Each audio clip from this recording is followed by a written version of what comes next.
வணக்கம். இன்னைக்கு பிறந்தநாள் கொண்டாடும் திரு அந்தோணி முத்து அவர்களுக்கு நமது பாசம் அறக்கட்டளை சார்பாக இனிய பிறந்தநாள் நல்வாழ்த்துக்கள். இவங்க தான் அவங்க அந்தோணி முத்து சத்யா. அவங்க நம்ம பாசம் அறக்கட்டளைக்கு வந்திருக்காங்க. நம்ம பெரியவங்களா குழந்தைங்களை வாழ்த்துங்க.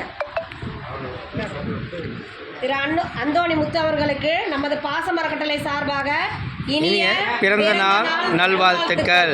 வாழ்க்கையில் அனைத்து செல்வம் பெற்று நீடூழி வாழ நமது பாசம் அறக்கட்டளை சார்பாக இறைவன் கிட்ட ஒரு பிரார்த்தனை வச்சுக்கலாம்.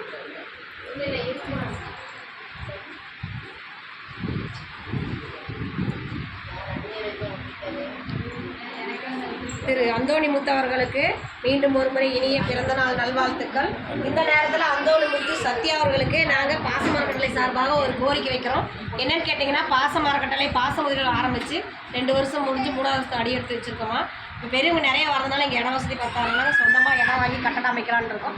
அதுக்கு தங்களால் முடிஞ்ச உதவியை செஞ்சு கொடுக்கலாம். நீங்கள் மட்டும் இல்லாத உறவினர்கள், நண்பர்கள், உங்களுக்கு தெரிஞ்ச இடத்துல எல்லாம் இந்த முதியோர் இல்லத்தை கொண்டு சென்று இந்த மாதிரி சொந்தமாக கட்டடம் அமைக்க போகிறாங்க, நம்மளால் முடிஞ்ச உதவி செய்யலாம்னு சொல்லி நீங்கள் செய்யலாம். இந்த குமரபாளையத்துக்குள்ள ஒரு முதியோர் இல்லம் இருக்குது அப்படிங்கிறது நிறைய பேருக்கு தெரியாமல் இருக்குது. நீங்கள் உங்கள் வாட்ஸ்அப் ஸ்டேட்டஸ் மூலிமா வச்சிங்கன்னா நிறைய பார்ப்பாங்க. நீங்கள் செய்கிற உதவி உங்களை 4 பேர் கேட்பாங்க இல்லைங்களா, என்ன ஏதுன்னு கேட்கும்போது இந்த மாதிரி ஒரு முதியோர் இல்லத்துக்கு போனால் இங்கே இப்படி இருக்குது அப்படின்னு சொல்லி நீங்களே எங்களை வெளியே கொண்டு சென்று எங்களுக்கு முடிஞ்ச உதவியை வாங்கி தருமாறு நாங்கள் இந்த நேரத்தில் கேட்டுக்கிறோம்.